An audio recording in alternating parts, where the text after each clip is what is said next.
Hi friends, welcome back to Red Lotus Tamil channel. நம்ம இப்போ டெய்லியும் பார்த்துட்டு இருக்க சீரீஸ் அக்கிரா சீக்ரெட். ஒரு பொண்ணு தன் கூட பிறந்த அக்காவை தேடி ஒரு ஊருக்கு போறா.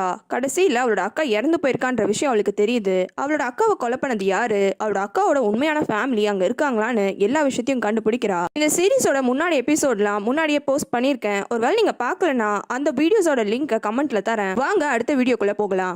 டிராயிங் டீச்சரு வேலையெல்லாம் விட்டுட்டு தன்னோட திங்ஸ் எல்லாம் பேக் பண்ணிட்டு அக்கிரா வீட்டை கிளம்பலான்ட்டு ரெடி ஆகுறான். ஆனா அவன் மெடிக்கல் ஷாப் லேடி கூட போகல. அவளும் எவ்வளவோ சொல்லி பார்க்குறா, என்கிட்ட நிறைய காசு இருக்கு, நம்ம புது ஐடென்டிட்டியோட வேற எங்கன்னா போய் செட்டில் ஆகலான்ட்டு.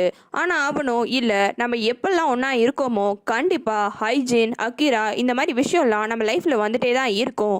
இப்போவே பெஸ்ட்டு ரெண்டு பேரும் பிரேக்கப் பண்ணிட்டு நம்ம லைஃப்பை நம்மளே பார்த்துக்கலாம் அப்படின்ட்டு சொல்கிறான். லேடி பாய் இன்னும் மாறு வேஷத்துல தான் ஊருக்குள்ள சுற்றிட்டு இருக்கான். இந்த மில்லோனர் அரெஸ்டான விஷயத்த பேப்பரில் பார்க்குறான். ஹான்ஸோ மெடிக்கல் ஷாப் லேடியை மீட் பண்ணி, இது வரைக்கும் நான் உங்ககிட்ட என்ன கேட்டாலுமே உண்மையை சொன்னதே கிடையாது, நீங்கள் எப்பவுமே போய் தான் சொல்லியிருக்கீங்க, இல்லை உண்மையை மறைச்சிருக்கீங்க, இப்போ வாச்சு நடந்த எல்லா விஷயத்தையும் உண்மையாக சொல்லுங்கன்ட்டு கேட்குறா.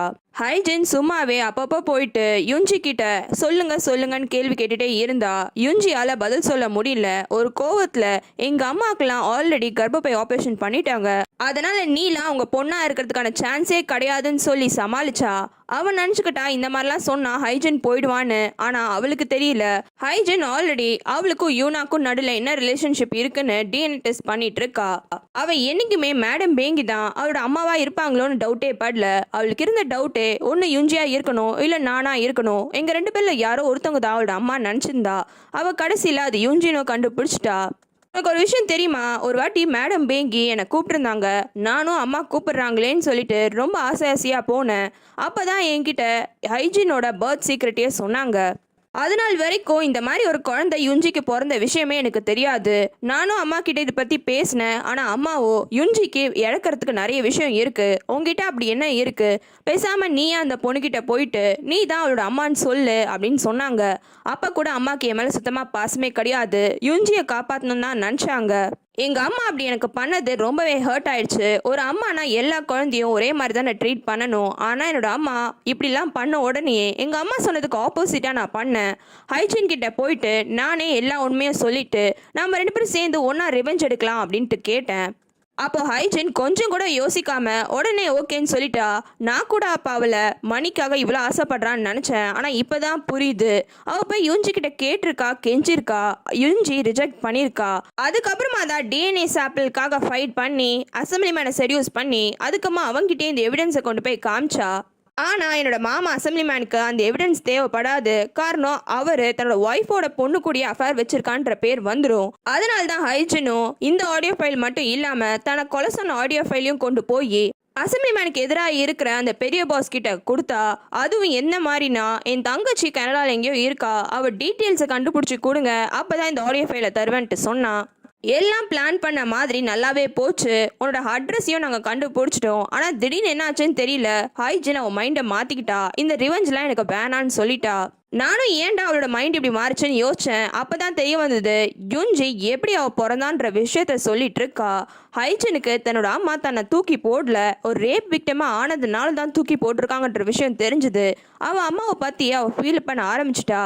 தன்னோட உண்மையான அப்பா யாருன்னு தேட ஆரம்பிச்சிட்டா. நீங்க சொல்றது படி பார்த்தா ஹைஜீன் யுஞ்சியோ பண்ண தப்ப எல்லாத்தையும் மன்னிச்சிட்டாளா அப்படின்ட்டு கேட்குறா.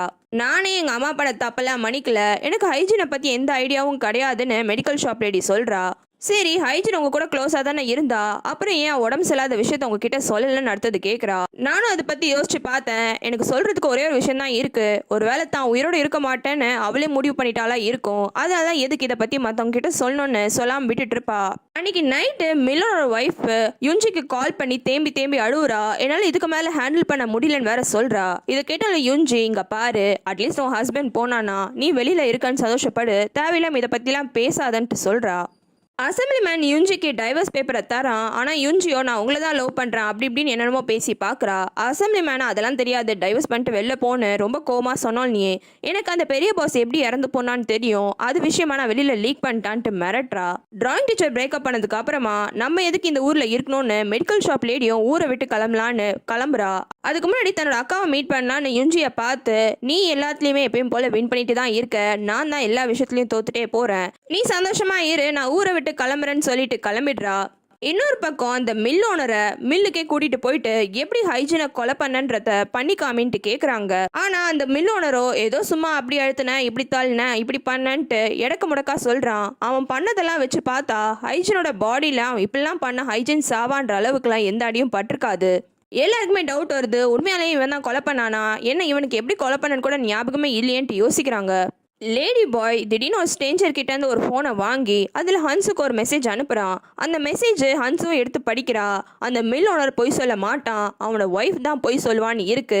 அந்த மெசேஜை படிச்சோடனே ஹன்ஸும் கண்டுபிடிச்சிடுறா, இது லேடி பாய் தானே நம்ம கிட்ட ஒரு வாட்டி சொன்னான், ஒருவேளை அவன் தான் திரும்பி மெசேஜ் அனுப்புறாளோன்னு இது விஷயமா போலீஸ் கிட்டயும் சொல்றா. லேடி பாய் தேடப்படுற குற்றவாளின்றதுனால எங்க இந்த மெசேஜ் பண்றான்னு அவங்களும் செக் பண்றாங்க. உடனே அவன் அடுத்த மெசேஜ் அனுப்புறான், இங்க பாரு நீ மட்டும் இந்த விஷயத்த போலீஸ் கிட்ட சொன்னா அதுக்கப்புறமா நான் எந்த ஹிண்ட்ஸுமே உனக்கு தரமாட்டேன்ட்டு சொல்லிடுறான். உடனே ஹன்ஸுவும் ப்ளீஸ் சொல்லு அப்படின்ட்டு கேட்குறா. அப்போ ஒரு ரிடில் மாதிரி ஒரு விஷயத்த அனுப்புறான். குழந்தைங்க வளர வளர அது அப்பா அம்மா நோட் பண்ணி வைப்பாங்க, அது வருஷம் வருஷம் நோட் பண்ணணும்னு கூட கிடையாது, எப்போ தோணாலும் பண்ணுவாங்கன்ட்டு அனுப்பிச்சிருக்கான். இன்னொரு பக்கம் பார்க்கு அந்த டோல்கேட் ரெக்கார்ட்ஸ் எல்லாம் எடுத்து செக் பண்றான். அப்ப தெரியுது அக்கிராக்கு வந்துட்டு போறதுக்கு முன்னாடி அந்த காரு வேற ஒரு இடத்துல நின்று இருக்கு. இந்த மில் ஓனர் எங்க போயிருப்பான்ட்டு யோசிக்கிறான். லேடி பாய் சொன்ன ஹிண்ட்டை வச்சு ஹன்ஸோ உடனே மில்லுக்கு போறா. அங்க போயிட்டு அங்க இருக்கிற வால் எல்லாத்தையுமே சுத்தி முத்தி பாக்குறா. அப்போ ஒரு வால்ல அந்த சின்ன பொண்ணோட ஒரு ஹைட்டும் மார்க் ஆயிருக்கு. அதுல ஒரு ஹைட்டு அதுவும் செப்டம்பர் 15 மார்க் ஆயிருக்கு, ஹைஜின் இறந்த அன்னைக்கு. அந்த மார்க்கை பார்த்தோன்னே ஹன்ஸு புரிஞ்சுக்கிறா, கண்டிப்பா குழந்தை அன்னைக்கு இங்க தான் இருந்திருக்கு, குழந்தை இருந்திருக்குன்னா குழந்தையோட அம்மாவும் இங்க தான் இருந்திருக்கணும்னு. ஹன்ஸோ இப்படி திடீர்னு அங்கே வந்து இந்த விஷயத்தெல்லாம் நோட் பண்ணுறத பார்த்தோன்னே மில்லனோட ஒய்ஃபு ரொம்ப பதட்டமாகவே பேச ஆரம்பிக்கிறா. எதுக்கு நீ இவங்க வந்த, எதுக்காக வந்தன்ட்டு. ஆனால் ஹன்ஸோ எல்லா டாட்ஸையும் கனெக்ட் பண்ணி போலீஸ் இந்த கேஸை விசாரிச்சுட்டு இருக்காங்க. உங்கள் ஹஸ்பண்டை தான் அரெஸ்ட் பண்ணியிருக்காங்க, ஆனால் எனக்கு என்னமோ டவுட் உங்கள் மேலே தான் இருக்குது.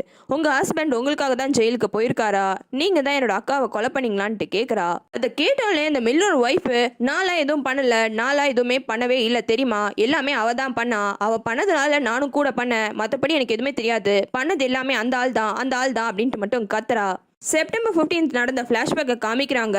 இந்த மில்லனோட ஒய்ஃபு வீட்டுக்குள்ள வரா. அப்படி வரும்போது பார்த்தா ஹைஜினை யாரோ கழுத்தை நெரிச்சு டேபிள்ல வச்சு நெரிக்கிறாங்க. ஹைஜினும் உயிருக்கு போராடிட்டு இருக்கா. யார் அது ஹைஜினோட கழுத்தை நெரிக்கிறாங்கன்னு பார்த்தா அது யுஞ்சி தான். உங்களுக்கு வேற சீரிஸ் பார்க்கணும்னா கமெண்ட்ல சொல்லுங்க.